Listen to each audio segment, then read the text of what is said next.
Everything is nerve-wracking leading up to the second you hit play and start the show. The show itself is what we live for, and just crush the audience as hard as we could with our own brand of alternative rock and roll. Do you guys have any pre-performance rituals to help you get in the mood for the show? Actually, a lot of it involves us talking to every single person that is within 5 feet of us inside of the venue before we hit the stage. I have a roulette wheel with all the Spice Girls on it, and every morning I spin the wheel, and whatever one it lands on, that's how I dress. So this morning I landed on Sporty Spice, as you can see. So why the Spice Girls? Well, essentially you got sporty, which sometimes I feel sporty. I want to play sports, I want to be active, I want to be a champion. And then you got posh, and sometimes I want to, dress up in my mom's evening gowns. And you got baby spice, and it's like sometimes I just want to, eat a lot of pie when no one's looking.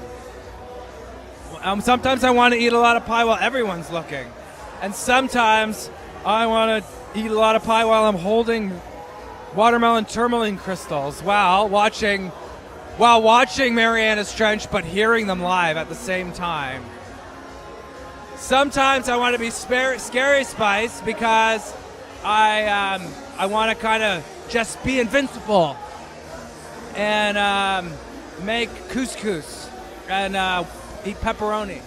And last but not least, I want to be Ginger Spice and just get breast implants and not really be sure if I'm hot or not. I'm wearing gray and orange today because I just thought that it would look good on camera for an interview while I was holding pie. And I was right.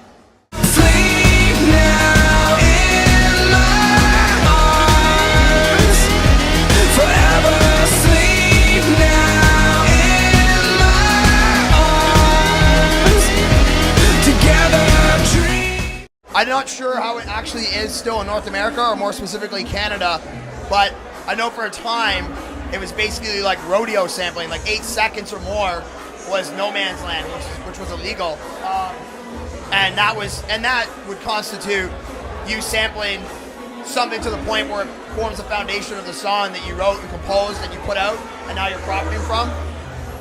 I think sampling's fair game. I think that like some of the greatest music ever made, especially in popular music and in just good quality songs, came out of sampling because you couldn't recreate those sounds. Like hip hop music, like for the most part in the early days, the funky drummer James Brown loop was the ultimate sample loop. And it's like multiple rap artists use that. But if you understand hip hop music, sampling started because basically a group of people in a city in a certain country, because of economic pressure, didn't necessarily have the financial resources at their disposal to record and make music. So they sampled things because they couldn't hire a band to play drums or to play that saxophone like a certain way, or to sample like someone being like going like ugh. But at the same time, it doesn't necessarily constitute the main melodic portion of a song.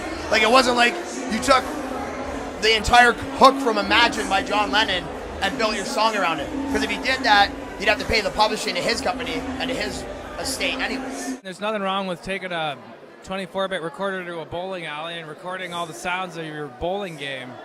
I actually encourage things like that. Natural, real sounds, like you're watching a movie, like the movie music becomes the soundtrack of your life.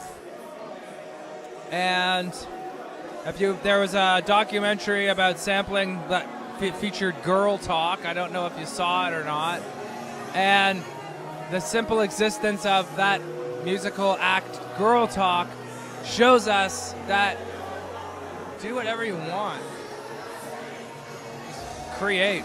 I think sampling's great. I mean, there is a certain point where nowadays in pop music, artists will just rearrange the chords, but basically remake the same song that a pop artist already made millions of dollars off of. That might not even be sampling, that's just plain stealing. What does it mean to you to be Canadian? Wow, that is a very interesting, special, and open-ended question. No. You know what? We've traveled the world a lot in the last few years, and I think that to be Canadian means to be humble. And to be asked to play your own country's radio music awards side by side with acts like Mazzari, who's been a top 40 legend for years now in our country, Marianas Trench, who are going global now, Josh Ramsey co-writes songs with some of the biggest pop artists on earth, and you know, we're just some little two-piece rock and roll band from Toronto that gets played on alternative rock and roll during the internet downloading era. So humble. Humility is to be Canadian. Canada's talent. That's it. Straight and to the point. None of this beating around the bush, which I mean, I guess it means that we're talented, so thank you. Truth is always the anti-venom. Snake sits on the left. I'm laying blame like a cowardly lion stuck in what was them. Could you not feel the enviousness corroding alloys? And guilt is always the histamine, and I'm scratching at the door. Could you not feel the urgency and insist there's something